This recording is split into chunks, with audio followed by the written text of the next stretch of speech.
قبل اي قول صلي على الرسول. ما نفسكش كده في حاجه حلوه تاكلها بالليل؟ النهارده اعمل لكم احلى وصفه للبليله بقى. يا والله الواحد نفسه في بليله من زمان، اللي هي كان بيجيبها من محل الفول دي اللي فيها الميه.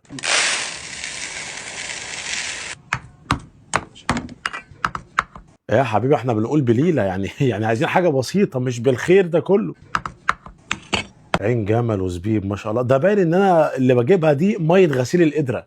اول حاجه ان انا اعملها في الميه مده ساعتين. ساعتين الا 10 عادي. انا اعرف ناس لو نقعوها ساعتين الا دقيقه يقول لك لا الوصفه باظت، نعيد من الاول. نغسلها وننضفها كويس. دلوقتي هننزلها في الميه السخنه. اتفرج يا صاحبي اتفرج، اخر مره اتعمل لك بليله امتى؟ بستحلفك امتى؟ ودي البليله بتاعتنا اما اتسلقت. اللهم صل على النبي. اللهم صل وسلم وبارك على حبيبي رسول الله. دلوقتي هننزل باللبن الجاموس. يطلع لي واحد فزلوكه دلوقتي يقول لي طب ما نحط لبن بقري. لا يا ابو لسان طويل، ما اللبن الجاموسي مليان خيرات، اللبن البقري كانه متزود بميه فلتر. ما شاء الله الاكله دي تتعشى بيها تروح تنام 3/4 اليوم في الشغل. ركزوا معايا بقى في التفاصيل اللي جاي. ركزوا عشان اي خطوه هتفوتكم في اللي جاي ساعتها اقلبوا عليها بشاميل بقى واعملوها مكرونه. وهنحط اول حاجه السمنه البلدي. السمنه البلدي.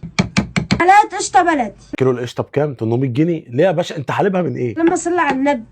وهننزل بجوزة الهند بقى. ياكش هند توافق. وفي بلة فاضيه هناخد معلقه لبن بودره. هيقول لي ليه ما احنا حاطين لبن جاموسي؟ اقول لك عشان القوام وتبقى. ما انت مش فاهم حاجه، انت مش فاهم حاجه.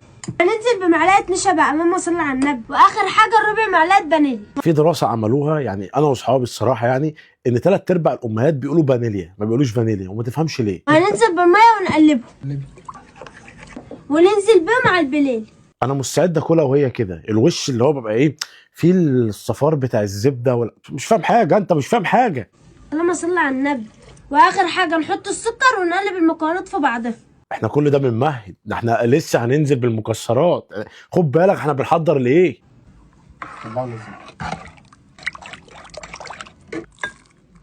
في حاجات كده تشوفها فيديو تشمها.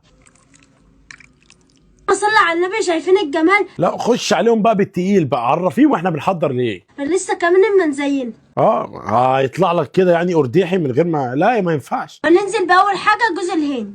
والله كتر خير هند. وهننزل بالزبيب بقى. عارف انت بقى ايه، تجيب حته من تحت كده واللي هي بتبقى مسكره شويه، والزبيب بقى ايه عشان بيبقى ميز السنه اللي هو الايراني ده. مش فاهم حاجه انت. واخر حاجه ننزل بالمكسرات بقى.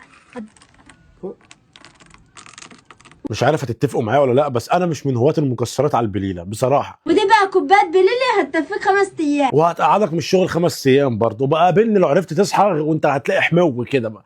ربنا معاكم بقى.